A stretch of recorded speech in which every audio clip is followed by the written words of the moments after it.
a delight to be here with all of you. What an awesome thing to be gathered together for the most important human rights cause of this day. The right for life for all people, no matter their size, no matter their vulnerability, no matter their weakness, understanding and celebrating, working together to protect that most fundamental human right. So I came from the United States yesterday. I got in, wandered about Dublin a little bit yesterday. It was wonderful. But I was really struck walking around thinking, Ireland, with your struggle for life, you still are a beacon of hope for the world. You still are a beacon of hope for my country. And you're holding that beacon high and saying, we will not give up our fight in Ireland to be abortion-free. And I want to say, first of all, I congratulate you for your struggle, for your fight, and for your unwillingness to give up and to say, we will fight to return this nation, your nation of Ireland, to be abortion-free and to not accept the radical agenda of the left in your nation. Continue that fight. Do not give up. You are a beacon for the United States. I'm here to share with you a little bit about our work in the United States and a little beyond, about what has happened in my country because we opened the door to abortion and what we are doing to fight it. Because once you open the door to the abortion industry, you open the door to a whole host of other evils. In the practice of vice, you're not going to find virtue. In the practice of that murder of that child, you'll see an extension of that abuse of those human rights to all the rest of the people around, the mother, the family, and all of the society. And I'm 25. I started live action as a teen, and I'm a graduate of UCLA, and when I was there, I began my work to investigate the abortion industry. And during my time there, I was giving a talk, and I had an encounter with Planned Parenthood. Now, Planned Parenthood, as many of you may know, is basically our Marie Stopes. And there's the International Planned Parenthood Federation that's working all over the world, really, to push abortion onto other nations. Just like Marie Stopes, they go hand in hand, they work together. And I was giving this talk at a church in the Beverly Hills area. I went to UCLA, so this beautiful Los Angeles spring day. And in the middle of my talk, it was a pro-life talk, a woman walked into the hallway. We were in the parish hall, and she comes in, and she's looking very upset, like angry with me. And I remember thinking, I wonder who she is, why she's here. And she was tall, thin, maybe about 50 years old, long blonde hair. And after my talk, this woman comes up to me, and she shakes my hand, and she introduces herself as a member of the Planned Parenthood Federation of America National Board of Directors. And of course, this is the biggest abortion chain in the United States. They commit over 327,000 abortions, almost a third of our abortions every single year. The biggest political proponent. They're a $1 billion organization in the United States. That's just the United States. Internationally, they are pushing their abortion agenda, working with Marie Stopes, etc. And I said, and so she introduces herself, and I said, well, hello. So good to meet you. I've been looking forward to this day. I said, great to see you here at church. You should come more often. Come on Sundays, it's open then too. There's a confessional in the back. Anyways, I didn't say that. I just said, nice to see you. How are you? And she said, young lady, I've heard some of your talks and your speeches, and in the media and in your talks, you have to stop saying the phrase pro-abortion, she said. Say pro-choice. And I thought to myself, what insecurity, that she'd come all the way here to tell me this. And I said, well, why? I said, what's so wrong with saying pro-abortion? What's so wrong with being for abortion? What's wrong with it? And she said, well, abortion is just a very difficult decision for a woman. That's why. Pro-choice is more accurate. And I said, well, why? Why is abortion such a difficult decision? She was admitting something in that statement. What's so difficult about abortion? What makes it difficult for a woman? And she said, well, it's just an offensive phrase to say pro-abortion. That's not what we are. We're pro-choice. And I said, well, why? Why is it offensive to be for abortion? What's so offensive about abortion? Why would that offend? And we went in circles a few times, and she continued to want to make the statement that she really wasn't for abortion. And quickly, a little crowd began to gather around us, and we were entering a kind of a heated disagreement here, because I realized quickly that this Planned Parenthood Federation of America national board member wouldn't be able, she would refuse to answer my question. What's so wrong? What's so difficult? What's so personal? What's so offensive about abortion? Because if she truly answered that question, she would be looking head on the contradiction of her life's work. because she said she got involved at Planned Parenthood in her 20s as a sex educator, so she said, she'd be looking at the contradiction of her work head on, that while she thought and she claimed, or so she said, she was advocating for women and for the rights of women and for reproductive freedom, for health, for choice, all of these grand-sounding phrases and words that mark the pro-abortion advocacy side, that mark this left-leaning agenda that is coming into here in Ireland, that has taken over in the United States. Well, she said she was advocating for these things, words that are our words, justice, choice, freedom, health, words that belong to us. She was really advocating for the killing of millions of tiny little women in the womb across the world every year, and millions of tiny little men. I pray for this woman and the many others like her who are deceived, sorely deceived, who have sold out to an agenda of death, of bloodshed, of genocide across the world, all in the name of empowerment, of rights. I pray for her that she'll see the truth for what it is. She'll allow it to then, in a way, devastate her, break her heart, and then she'll join our side, which after all is the winning side, the side of life, the side of justice, the side of love.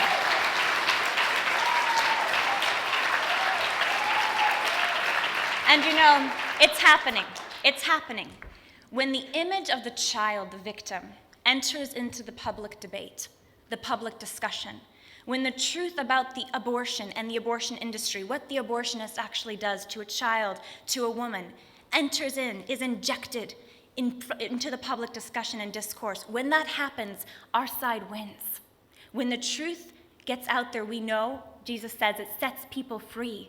And that's what's happening more and more when you educate and reach the country. I first had an encounter with abortion as a child, and this was something that would shape my understanding of the matter and propel me, encourage me to get involved. And many of you here may have had an encounter, but it's from the eyes of a child. And they say sometimes children know it best. They're in their naivete or their innocence. They sometimes see things and say it plainly. They'll admit something when others won't. And I was only 9 years old at the time, and I was looking for a book to read one rare rainy day in California. Days like this in Ireland, I know you're getting warmer here, but I'm still getting used to the East Coast and now the Irish weather, because I'm used to 70 degrees all day long. I'm not to brag or anything, but that's what I grew up with. So it was a rare day, and I was looking for a book. I'm one of 8 kids, by the way. My family chose to homeschool us. They were educators. They were passionate people about the truth and about God. I was raised in a Christian home. I had heard about abortion, but I didn't really understand what it was. I mean, I knew it was something negative, but I didn't really understand. And so I found this book as a 9-year-old.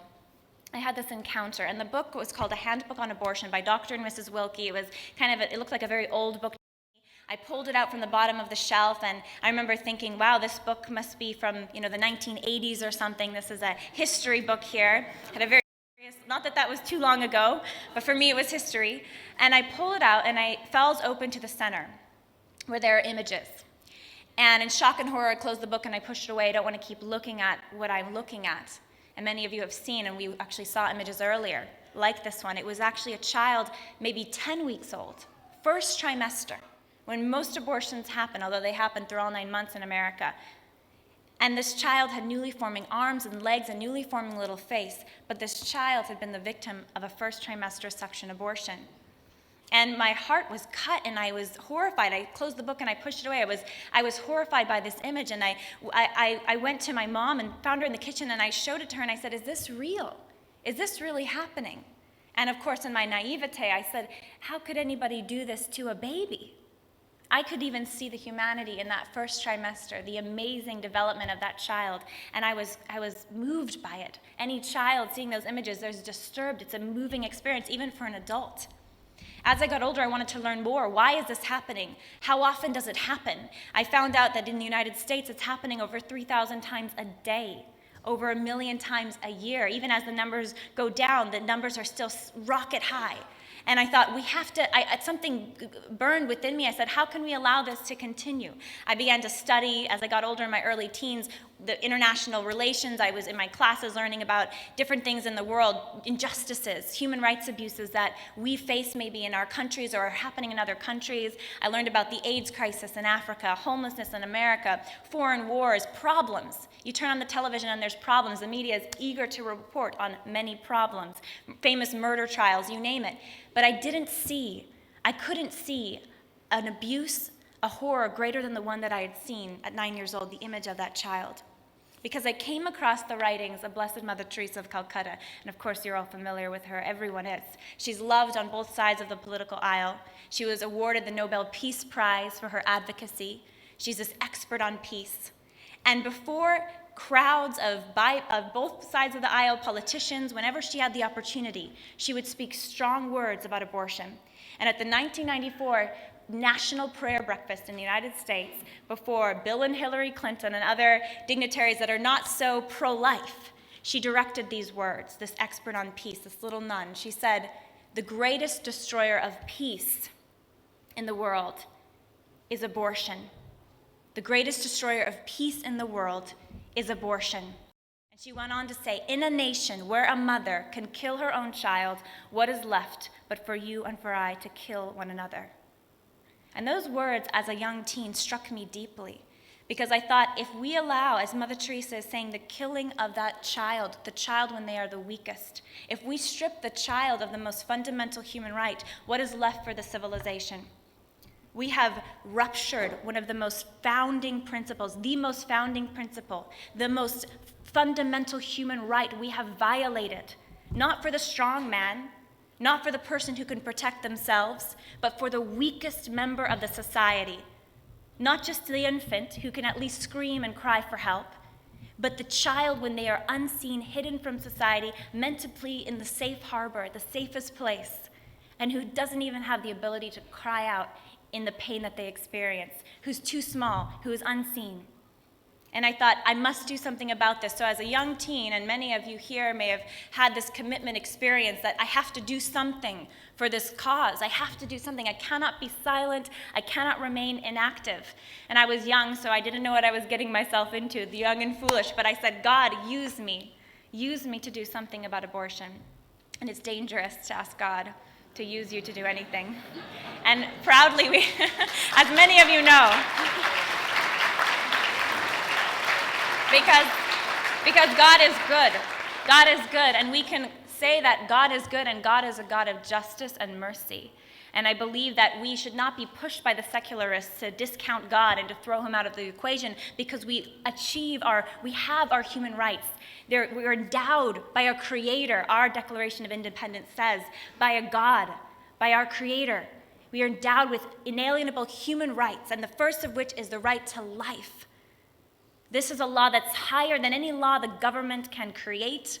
And anytime the government strips away a right or creates a law that violates natural law, they are walking the road of injustice. We can call on a higher law because we know and we believe in human rights and the fundamental dignity of the human person. And so I say that with pride that I can call on God, and I can say I'm doing this work because I'm fighting for the truth that we are created by our Creator, by God, with these human rights, and they cannot be violated. Society may violate them, the government may try to push them away, but they still exist. They are fundamental. They must not be violated. As a teenager starting Live Action, I went to UCLA and began to recognize more and more the pressure on especially young people, but on our society, to accept the status quo, to accept the abortion agenda, to accept the idea that somehow abortion was even empowering for a woman, to accept the idea that this was somehow actually a right in our country to have an abortion, that this was somehow reproductive justice. And it was amazing to see that many young people were saying that they were pro-choice, but they didn't really even understand what abortion was, what it did to a child, and the massive ramifications, the consequences for women, many of them silent mourners or sufferers, who were told by the media and by the abortion industry that their grief was not meaningful because it wasn't a baby. Very unscientific, against reason, but saying it wasn't a child, so why grieve? Get on with your life. And there was a whole conspiracy of silence built around abortion. When it was talked about, if it ever was, it was only talked about in a false context, with completely false rhetoric about rights. They had turned the discussion upside down. And I thought there must be a way. We have to fight back. We have to expose this. And the media didn't want to cover many pro-life things that were taking place, the pro-life movement that was thriving when the education did take place and people saw the truth and they became pro-life. There was such little coverage. And so this inspired me to do our first undercover investigation. In the next couple of minutes, I want to share some of the exposés we've done in the abortion industry and how they've been impactful, how they've been effective. And I'm actually going to share with you one of our videos to demonstrate some of this work. Now, since these first investigations, when I was 18, I went undercover posing as an underage girl. Because in the practice of abortion, as I said earlier, there are many other abuses. You open the door to the abortion industry, and you're not just opening the door to this barbaric killing of a child, but you're opening the door to the abuse of women and to the breakdown of the society and those most intimate relationships, those most intimate human bonds. And we saw just earlier what Marie Stopes in the UK is doing to women that have been killed, women that have been maimed because of abortion. And there's a whole psychological, emotional, mental fallout because of abortion. And it also enables abusers or those that pressure or coerce women, because now there's a back door, a trap door that they can lead their victim through. A woman doesn't walk into an abortion clinic feeling powerful. She walks into an abortion clinic feeling powerless. She feels like this is her last option. And I was even talking with the BBC recently, and I said, if I was sitting in a room, I believe, with Cecile Richards, the CEO and president of Planned Parenthood Federation of America, and I'm giving her major benefit of the doubt here, but I said, I bet you, if I was sitting in a room with her and we were talking and I said to her, Cecile, if you could live, if it was possible to live in a world without abortion, would you as a woman want that world? And I'm going to go out on a limb here and say she would say yes. Because deep down, even the most radical pro-abortion advocates, something in their human hearts, it is written that this is something negative, that this is something harmful. They're unwilling to talk about it.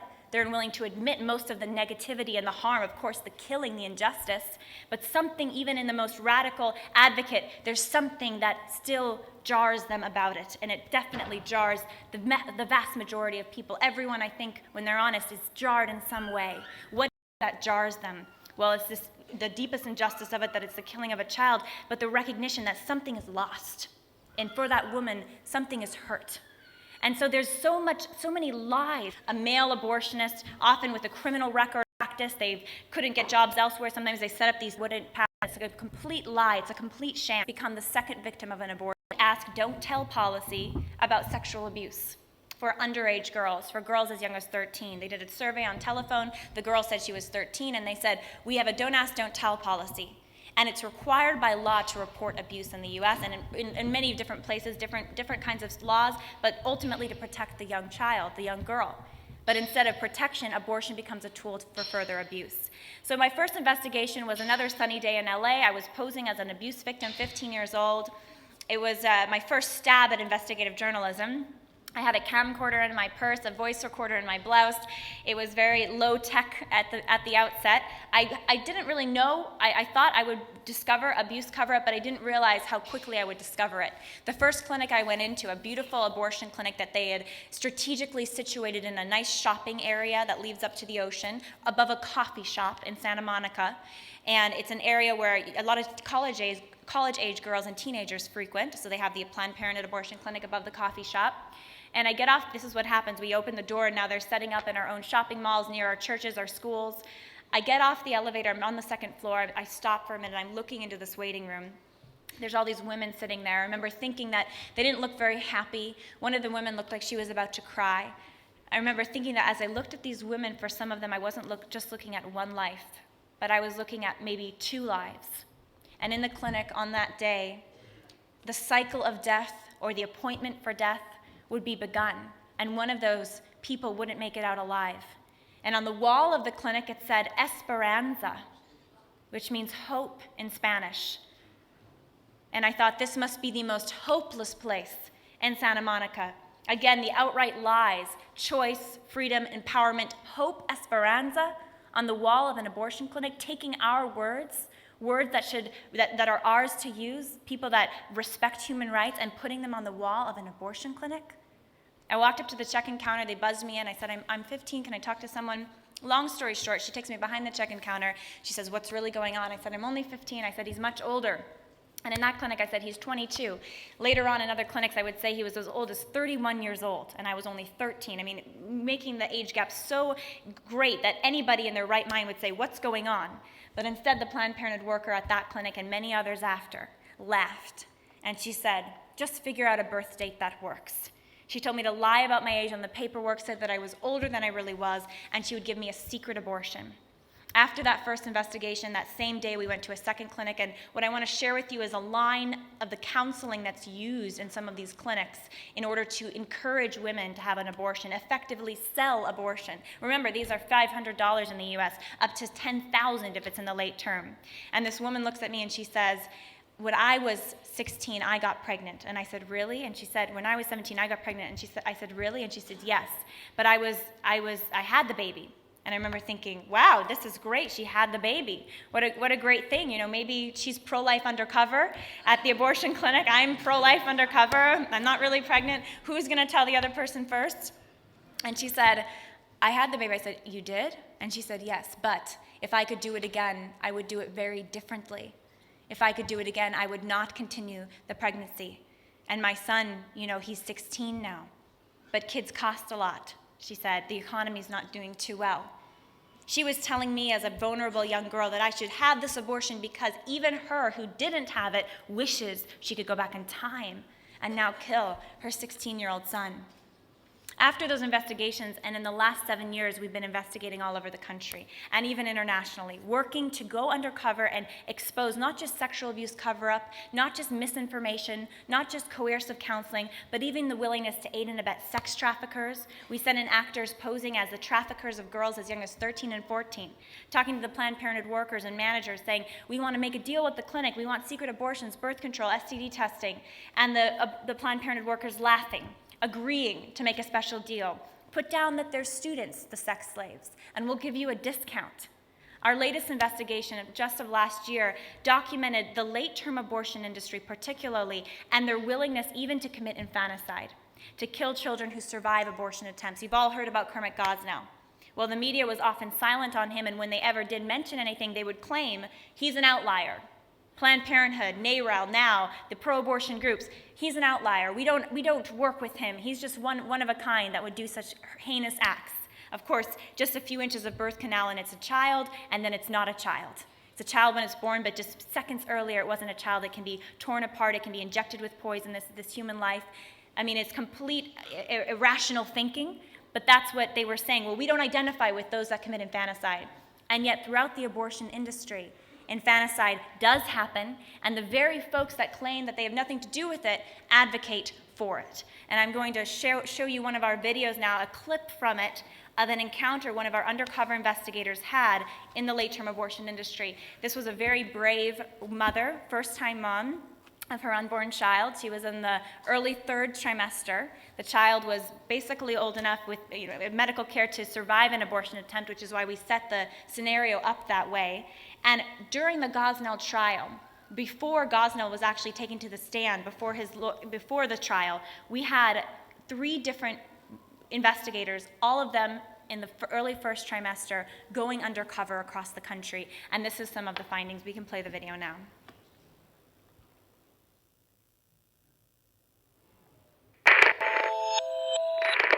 It's just really hard for me to even ask you this question because I'm almost in disbelief.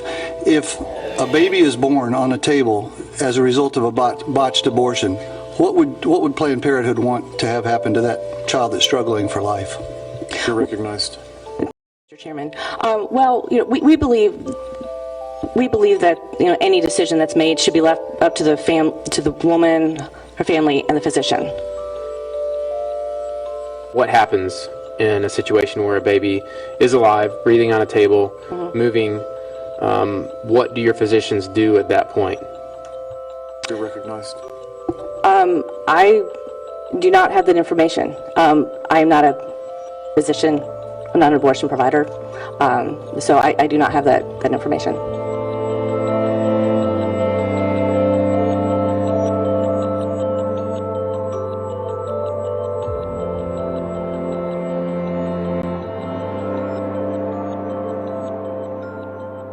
At this point, does it have like all of its organs and all of that stuff? Like, is it already fully It's not developed? fully developed. Okay. It doesn't even look like a baby yet.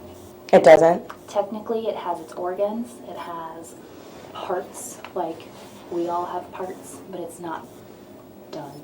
So, like, does it have a face or like all of that stuff? Or? Yeah, kind of. Okay. Yeah. I mean, that's what it's developing into. Right. All this Okay. is. Does that make sense? Yeah.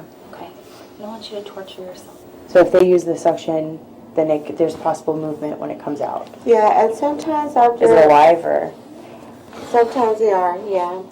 But it doesn't necessarily mean that it will come out whole, because they use suction, plus they use instruments, and sometimes the fetuses don't come out, that's not complete. Okay. So, But if it does doesn't- come out whole, Mhm. I mean, will they resuscitate it? Like, will I have to take care of it? Mm-mm. Okay. If that does happen, like if they do it, if I were to choose to do it that way, like, you would just let it go, right? Mhm. Okay, so you would just let it die on its own if it Mhm. was whole and breathing.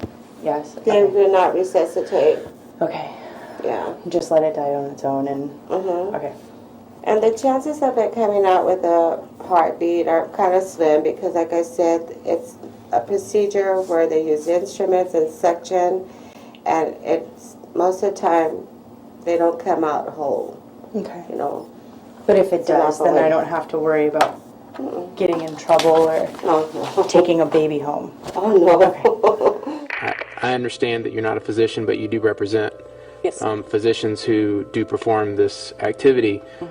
And can you tell me what happens when a baby is alive on the table? At that point, what do they do with the baby that is struggling to live? You're recognized. I don't know, and as it's been referenced earlier, we don't know even how prevalent this situation is.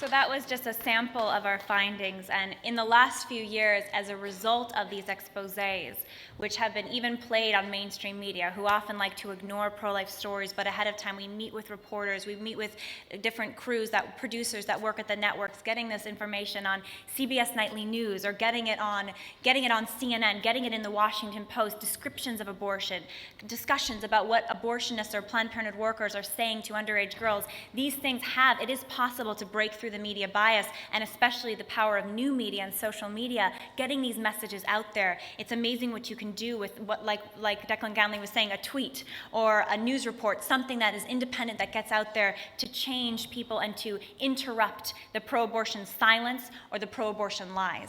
In the wake of many of these videos, we've seen successes in the United States. In just the last few years, we've seen $71 million defunded at the state level from abortion giant Planned Parenthood.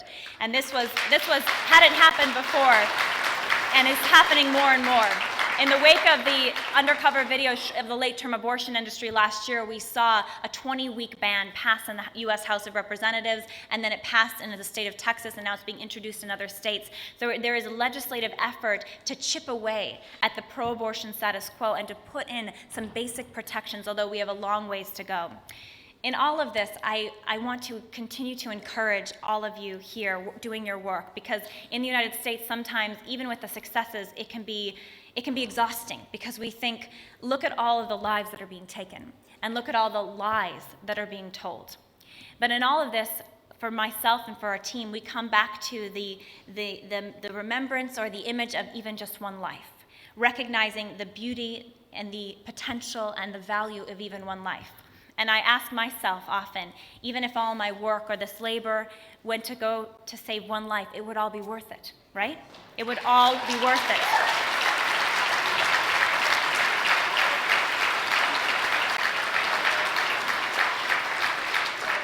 But the good news is that we are not just working to save one life, and we are not just saving one life.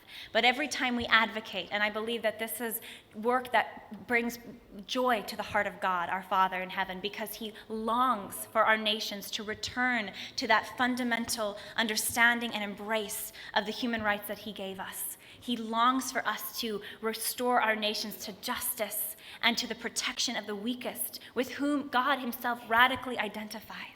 Jesus Christ says, whatever you do to the least of these, you do it unto me.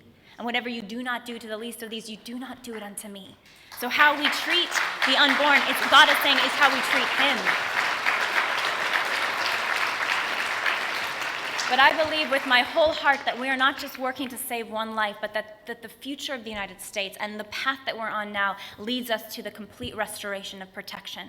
And as we look back on this barbaric time that reigned in the United States, where death was seen as life, where the killing of the child was seen as choice and the empowerment of the woman, that we will look back on it and we will say we are glad that we were allowed to be a part of a time when we could fight for the least of these, when we could fight for the weakest one, when we could fight for the restoration of our nations. It's happening now with God all-powerful. I believe it will happen. I believe it's going to happen within my lifetime. I see the trends. The polling indicates this in the United States. I see it because it's written in the heart of each human person, and particularly our young people, when they get the message, when they have that encounter, when they see the injustice, the violence, the inhumanity of abortion. And when you cut past the pro-abortion rhetoric, and when you see how this is the ultimate disempowerment against the dignity of the woman, how it ruptures the fabric of a society, it breaks down foundations. When these messages get out there, and when people have that encounter with the humanity of the child, everything changes. And that change is happening in the United States, and together with your work in Ireland, it will happen in Ireland. Thank you so much for having me.